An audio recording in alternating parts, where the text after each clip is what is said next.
27 घण्टाको एउटा आन्दोलनबाट मुलुकमा जनधनको व्यापक क्षति हुन गएको छ। देशभरिमा 40 जना जति युवा युवतीहरूको ले मृत्युवरण गर्नु पर्यो। हामीलाई एउटा चाहिँ अर्को समस्या, ठुलो समस्या, हामी यतिखेर शून्यमा पुगेका छौँ। नमस्कार, न्यूज़ 18 के डिजिटल प्लेटफॉर्म पर आपका बहुत स्वागत है। मैं हूं आपके साथ अंशिका पाठक।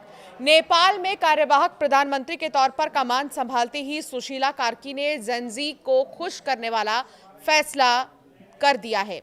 उन्होंने रविवार को देश की सत्ता संभाली और देश में 3 दिन चले जेनजी आंदोलनकारियों के लिए ऐसा फैसला दिया कि उन्हें सुशीला कार्की का नाम पीएम पद के लिए प्रस्तावित करने के अपने फैसले पर नाज हो रहा होगा।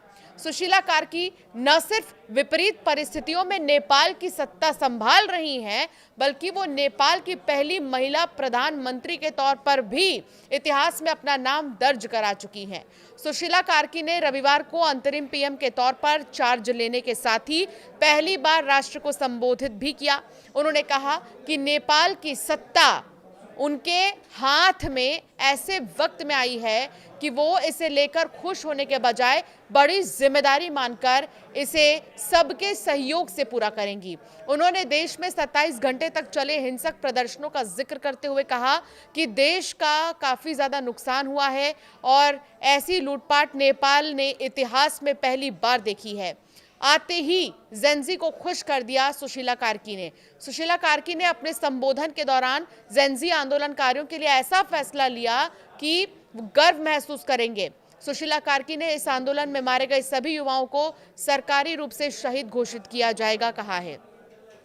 राष्ट्रीय संबोधन में कार्की ने कहा कि उनकी सरकार मारे गए युवाओं के परिजनों को आर्थिक मदद देगी और घायलों को भी सहायता दी जाएगी। कार्की ने कहा कि मुझे उन परिवारों का दुख गहराई से महसूस होता है जिन्होंने अपने स्कूल या कॉलेज जाने वाले बच्चों को खोया है। इन शहीदों के परिवारों को 10 लाख नेपाली रुपए की सहायता दी जाएगी। काठमांडू पोस्ट की रिपोर्ट के मुताबिक सरकार ने 134 घायल प्रदर्शनकारियों और 57 घायल पुलिसकर्मियों के चिकित्सा उपचार की घोषणा कर दी है। द हिमालयन टाइम्स की रिपोर्ट के अनुसार मंत्रालयों को विरोध प्रदर्शनों के दौरान हुए नुकसान का विस्तृत विवरण देने वाली रिपोर्ट तैयार करने का निर्देश दिया गया है। स्थानीय मीडिया की रिपोर्टों के मुताबिक नेपाल में हुए विरोध प्रदर्शनों में 72 लोगों ने जान गंवाई है, जिनमें 59 प्रदर्शनकारी, 10 कैदी और 3 पुलिस अधिकारी शामिल हैं। 73 साल की सुशीला कार्की नेपाल की पहली महिला प्रधानमंत्री और देश की पूर्व मुख्य न्यायाधीश, और उन्होंने ये जिम्मेदारी ऐसे समय में संभाली है जब केपी शर्मा ओली की सरकार जेनजी आंदोलन के बाद इस्तीफा देकर हट चुकी है। कार्की ने साफ किया कि उनकी सरकार अस्थायी नहीं है और वो सिर्फ 6 महीने से साल भर तक काम करेगी, जब तक देश में नया संसद नहीं चुन लिया जाता।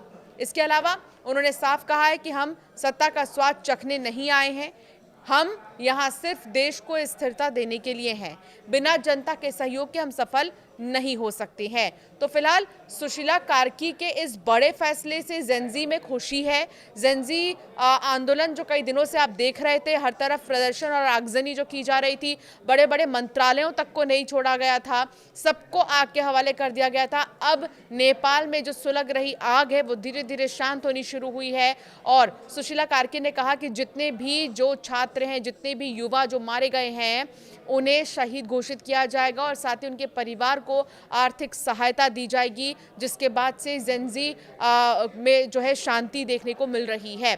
हालांकि कई और प्रमुख मांगे हैं जेनजी की, जिसको लेकर वो आंदोलन कर रहे थे। अब धीरे धीरे सुशीला कार्की ने कहा है कि सारे ही मांगों को एक साथ पूरा नहीं किया जा सकता, लेकिन धीरे धीरे समय रहते सारी ही स्थिति पर हम जो है नज़र बनाएंगे और फिर जो मौजूदा हालात हैं उस पर कंट्रोल किया जाएगा। आपका क्या मानना है सुशीला कार्की के इस फैसले को लेकर, हमें ज़रूर कमेंट कर बताएं।